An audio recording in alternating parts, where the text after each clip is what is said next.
Hello everyone, I'm Carl here at carlstaceyguitartuiton, and I'm excited to do another one of these videos because I really enjoy doing them and I seem to get a lot of traction in the comments and likes and all those things, so it's really motivating and cool to see for me personally in this kind of YouTube journey. But anyways, let's not beat around this bush here. We're going to talk today about specifically the song that I've just played there at the start of the song. You might recognize that. Obviously clicked on this video for a reason because of the thumbnail and all these sorts of things, but who doesn't like Linkin Park?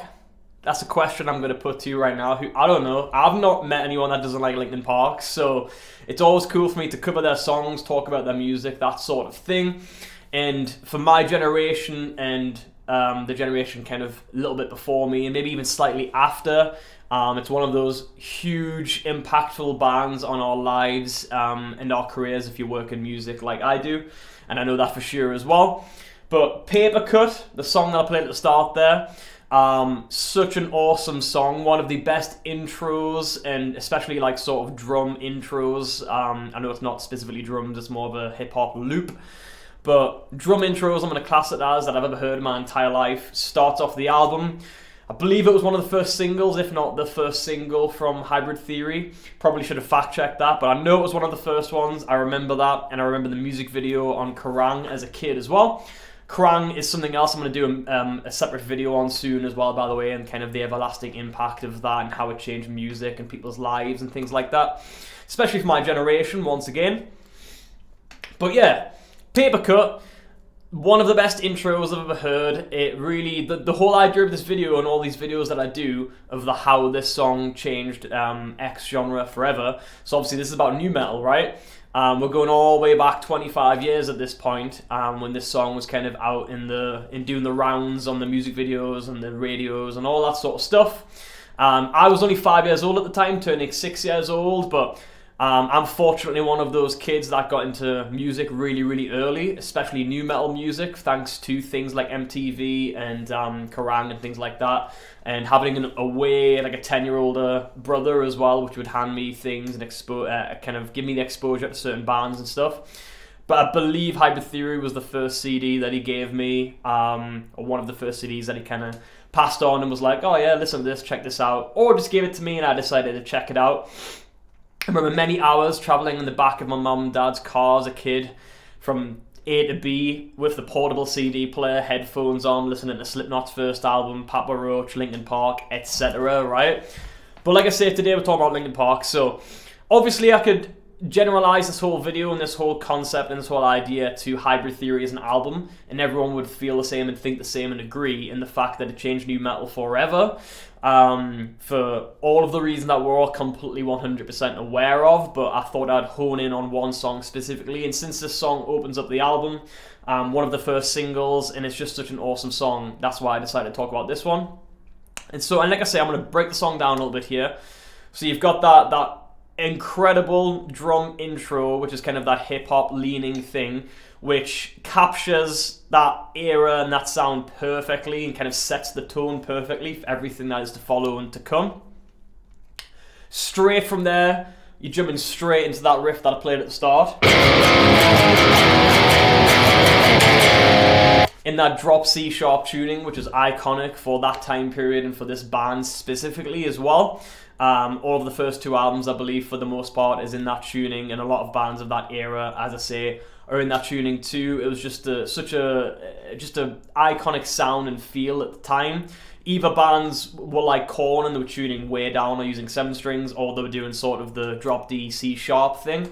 Drop C and drop B weren't as popular, I feel, yet in that style of music in that world. Like Papa Roach was still in drop D at the time, for example. Alien Ant Farm, etc. And then from there, you're going straight and transitioning straight into the rapping verses, right? And I just feel like that whole journey is so captivating, from the drum intro to the heavy-ass kind of guitars after that, straight into the rapping. Like I say, it's iconic, it's of the time, it set the tone perfectly. The lyrics were just so easy to like kind of copy and to memorize and to kind of sing along with your mates and stuff back in the day. And then, of course, that from there breaks into the iconic sound that is and was Chester Bennington with his vocals on the chorus as well. And again, another very easily memorable thing to sing back, to memorize the words, to get stuck in your head, which was a massive thing of the time of that era, of course, whether it was pop punk, new metal. You needed something to grasp onto, to get stuck in your head and to sink your teeth into. And that was one of the massive reasons that Linkin Park was so successful, and to this day, right, was just the huge choruses, the memorable choruses, married perfectly with the heavy parts and the rapping, etc.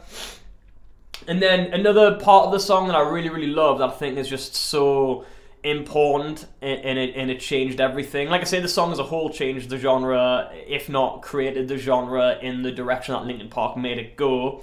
Like I say, with the intro, the rapping, the choruses, it was ticking boxes, left, right, and center, right?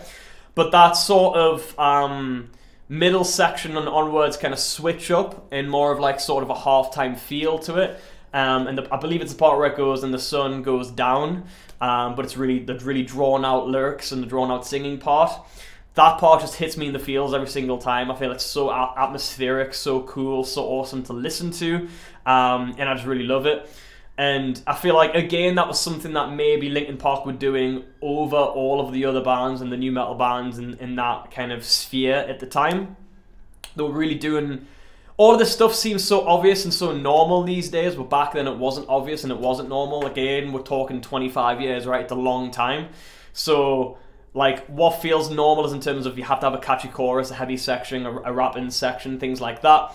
That wasn't as normal because, say, I had Limp Bizkit that was mainly focused on heavy riffs and rapping, didn't really have kind of singy, catchy choruses for the most part, with some exceptions.